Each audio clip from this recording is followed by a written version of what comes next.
நேயர்களுக்கு வணக்கம். நம்ம கூட சைமன் அண்ணன் இணைஞ்சிருக்காரு. இது வரைக்கும் அண்ணன் கிட்ட கேட்கப்படாத வித்தியாசமான கேள்விகளை நம்ம அண்ணன் கிட்ட கேட்டு அண்ணன் கிட்ட இருந்து வர பதில நம்ம வாங்கிக்கலாம். வாங்க உள்ள போலாம். அண்ணா வணக்கம். அண்ணன் வணக்கம். அண்ணன், சைமன் என்பவர் நிஜத்தில் யார்?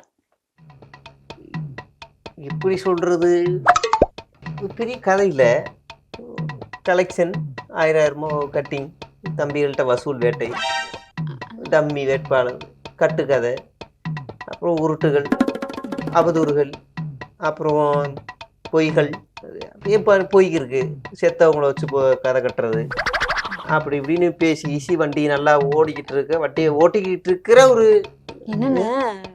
தூய அரசியல், மண்ணுக்கான ஒரு அரசியல், ஊழலை எதிர்த்த அரசியல், நேர்மையான அரசியலை பிள்ளை முன்னெடுக்கக்கூடிய அரசியலை ஒருங்கிணைக்கக்கூடிய ஒரு தலைமை பொறுப்புல இருக்கக்கூடிய ஒரு போர் வீரன் நான். ஓகேண்ணா. ஆனா இந்த வாழ்த்துக்கள் படம் பத்தி தான் அதிகமா பேசுறாங்க நீங்க எடுத்த படத்துல. அப்ப என்னென்ன நடந்தது? அது படம் எடுத்துக்கிருந்தேன். அந்த நேரத்துல அங்க போர் ஆரம்பிச்சு போயிடுச்சு. இந்த படமாவா அப்படி ஒரு யோசிச்சுக்கிருந்தேன். இப்போ அண்ணங்கிட்ட இருந்து ஒரு அழைப்பு, வந்துறியா அப்படின்னாரு. ஆனா வந்துடுறேனே, என்ன போர், என்ன யுத்தி அப்படி இப்படின்னு கேட்டேன். திரிசூல யோக யுத்தி அப்படின்னாரு. ஆமா, நான் நேரடி தாக்குதல் சைடில் ஒரு ஆள், இப்படி ஒரு ஆள் வரணும். நேரடி தாக்குதல் நீ தான் பார்க்கணும்ப்பா, நீ வந்துட்டேன்னா முடிச்சு விட்டுலாம், உனக்கு தான் வெயிட்டிங்கே, போர் நடந்துக்கிட்டு. யார உங்களையானா? அப்படியே ஷூட்டிங் இன்டர்வலை விட்டு போருக்கு போனேன். போருக்கு போய் பண்ணியிருந்தேன். அங்கே ஒரு பெரிய நினைச்சு பார்க்காத ஆயுதங்கள்லாம் இருந்துச்சு. அந்த யுத்த காலத்துல தான் அப்படி ஒரு ஆயுதம் இருக்குங்கிறதையும் நான் விளங்கி கொண்டேன்.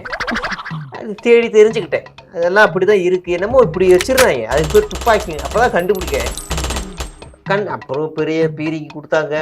அப்புறம் இந்த உள்ளுக்குள்ள உட்காந்து சுடுவாங்கல்ல, ஒரு குகை மாதிரி இருக்கும், பெரிய ரோடு மாதிரி இருக்கும், ஒரு பைப் நீட்டா வருமே, பீரிங்கியா அது சொல்றது. அதெல்லாமே பயிற்சி எடுத்துக்கிட்டு அந்த போரை வெற்றிகரமா முடிச்சு கொடுத்துட்டு தான் வந்தேன்.